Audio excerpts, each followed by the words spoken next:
sailing by Station Square. Station Square these days is a good place to grab a bite to eat.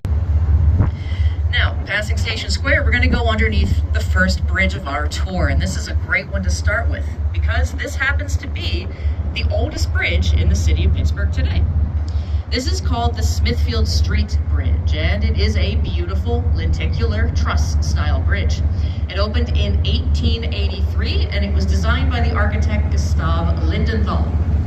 It's the oldest bridge in Pittsburgh today, but it was not the first one that was ever built here. Actually, this is the third bridge that was built in this very location. And coincidentally, the first bridge that was constructed in Pittsburgh was built in this very same spot. Way back in 1818, there was a wooden covered bridge that was built right here, and it was a brand new concept at the time. It was a wire rope suspension bridge. That one was in service a few more decades, but eventually an increase in population and traffic meant that the bridge was just too narrow to serve the public properly. That is when the city hired Gustav Lindenthal, who designed the wider, more permanent bridge that we see today. That is a whole lot of history right off the bat for just one bridge. Don't worry, that is the most history I go in on any one bridge. But it is because of all that history that in 1994, the Smithfield Street Bridge was made a National Historic Landmark, meaning that the city is not allowed to paint it yellow. Otherwise, I'm sure it would be.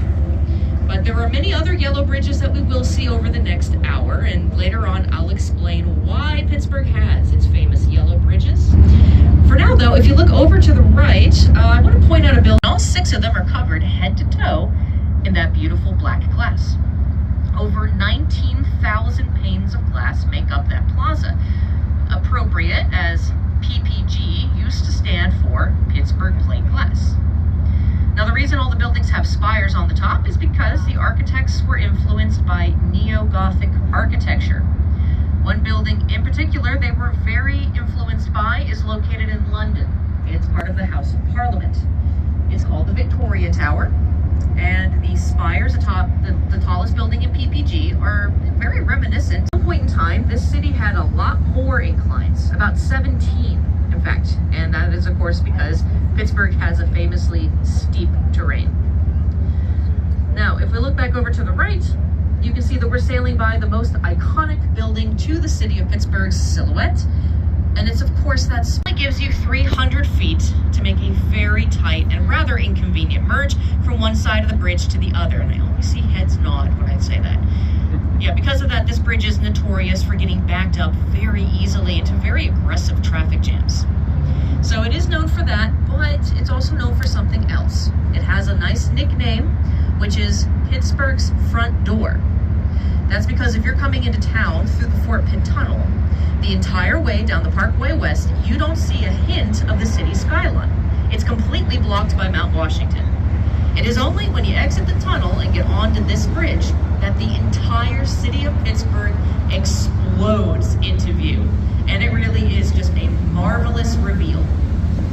If you look real quick over to the right, you can see the bridge's namesake, and it's pronounced differently.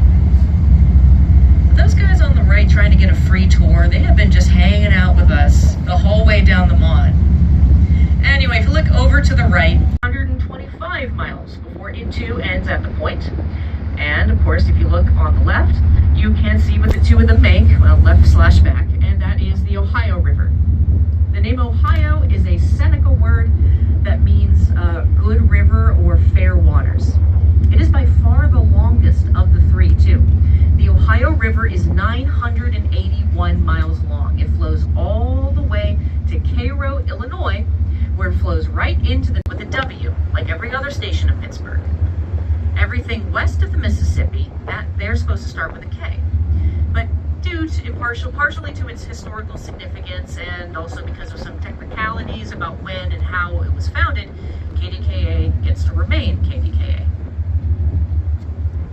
Now momentarily, we are going to be going underneath our 3 sister bridges.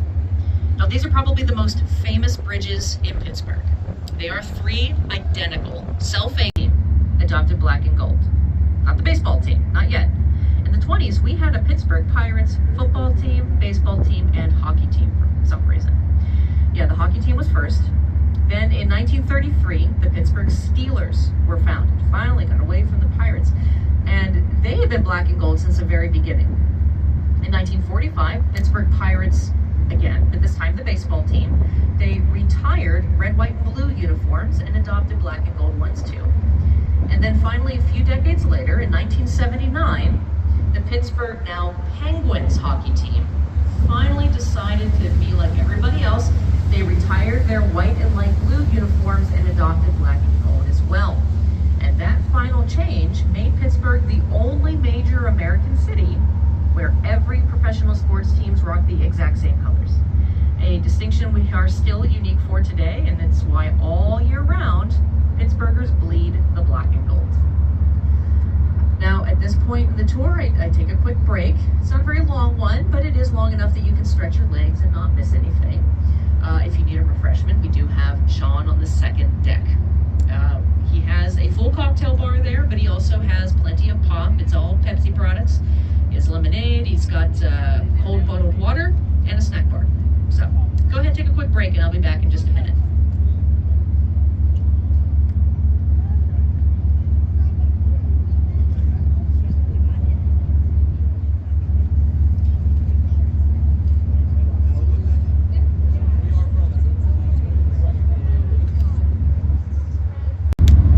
Right in front of stage AE now, still on the right, is the World War II Memorial. Now this one gives you kind of a different feel, as there are many dramatic looking photographs that were taken during the war, along with a lot of information about them too. And the memorial itself is just beautifully constructed. Again, highly recommend you go take a look at it. And coming up, right on the river's edge, you see that restored bridge pier with a hole cut out of it? That is also a dedication, but it's not military. It is a very special dedication to a very special Pittsburgher. And there's a statue of that person changing his shoes and wearing an iconic cardigan. When I say cardigan, everyone knows which Pittsburgher I mean. It is, of course, Fred Rogers of Mr. Rogers' Neighborhood.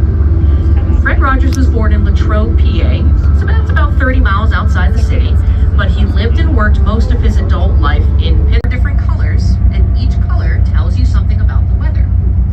If you're ever curious what the different colors mean, it's not just a beer brand. We're not called the Iron City and the Steel City for nothing.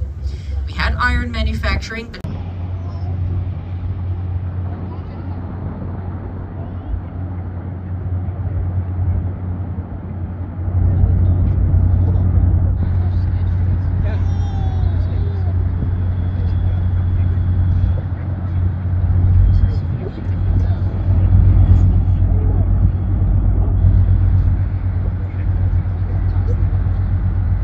Pittsburgh home. It was horrendous on the environment, and that's putting it mildly, but all that industry was great for jobs. So because of that, people flocked to Pittsburgh from all around the world because of the employment opportunities here. But, you know, nothing lasts forever.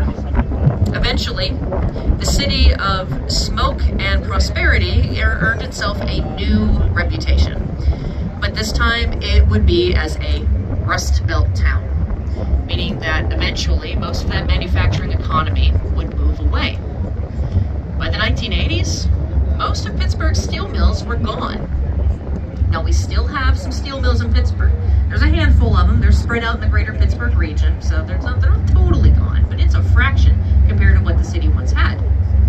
So when the jobs moved out, economic decline moved in. And it was tough to be a Pittsburgher for a while there, especially for all the families that had one primary breadwinner, and that person spent their entire career working in a steel mill until they suddenly weren't. And they were going to have to support the same size family with what was often a significantly smaller paycheck compared to what they earned in the mill. So yeah, it was tough here, being a Rust Belt town and all, but again, nothing lasts forever. Some people were not happy with the state of their city, so some very innovating and very smart Pittsburghers got to work fixing things up. So some people tackled the environmental issues, and they were successful in greatly improving the air quality, cleaning up the rivers, and planting new trees and vegetation. Other people got to work talking to the heads of new and developing industries and convincing new businesses to move to Pittsburgh and bring jobs here. Eventually, it would work. time, Pittsburgh was able to reinvent itself, and today it's enjoying a renaissance. Now, if you're coming to the Steel City today for employment, it may have nothing to do with the steel industry, but it could have something to do with our enormous medical industry, our booming and constantly evolving tech industry, or perhaps to get an education. Like generations ago, people today flock to Pittsburgh from all around the world, but nowadays it's often to study at our many prestigious universities and colleges. Pittsburgh is a huge college town. After decades of healing the environment and improving the economy, Pittsburgh was given a lot of positive accolades and it had to work really hard to earn, including on multiple occasions being named the most livable city in the U.S. But some years back, the city was given a very special, very unique kind of recognition that I appreciate even more. It's about 12 or so years ago, somebody put out a poll. Pittsburgh was elected, get this, the city with the ugliest accent. This ugly accent is called Pittsburghese. We are aware of its infamy, and we're proud of it too. See, Pittsburghese isn't just some accent, it is a dialect. It's a dialect that has its roots in our working class history and the history of immigration to Pittsburgh. That's what makes it so unique. At its core, Pittsburgh is a blue-collar town. That's why our football team is called the Steelers. So, yeah, if it comes from our blue-collar roots, we're going to be proud of that. We do have a lot of vocabulary words in Pittsburghese that are rather unique, sometimes baffling to out-of-towners. I'll give you a really quick rundown of some of our more popular examples. If you know what I'm going to say it with me. In Pittsburgh, we don't use rubber bands. We use gum bands. We don't put sprinkles on ice cream here. We put jimmies on the ice cream. Yeah, a lot of people don't know jimmies. Don't let that go extinct. We don't clean up our living room for company. We red up the room. And when we invite our company into our house, that neighbor across the street who's peeking through the blinds, that's not a nosy neighbor here. That's a nebby neighbor. And everybody knows who the neb nose on their block is. Pittsburghers also speak really quickly. We got this habit of smushing whole sentences together. A complete sentence like, did you eat yet? It's gonna get squished down and sound more like chicha. And we famously pronounce our O's more like an aw. So a sentence like, we're going downtown tonight, will sound more like, going downtown in it. I promise I have a Pittsburgh accent. I live here. It doesn't always come out perfect. But the most famous Pittsburghese word is yins. Yins is the Pittsburgh y'all. And it's the root of the word yinzer. A yinzer is just a Pittsburgher. It's another word for a lifelong Pittsburgher. And as a final fact of the tour, while we dock, I can tell you that the word yins is Scottish in origin. If you and a friend were speaking to a Scottish person, they might refer to the two of you together as you-uns. That's two separate words. So what do we do in Pittsburgh? We take those two separate words and we squish them together. We throw some fries on it and we pronounce it yins. And like I said, people here are proud of our infamous, supposedly ugly accent. That's why Pittsburghese has been very heavily commercialized. It's not tough to find merchandise in Pittsburgh. In fact, if you kind of trip over it, merchandise that is black and yellow and has the word yins printed on it. And if it doesn't say yins, it probably says jagoff, because that's our second favorite word. As you can see, we are in the process of docking at the Gateway Clipper Fleet. We're almost there, so our hour together is just about up. When you disembark, the gentleman who took your photo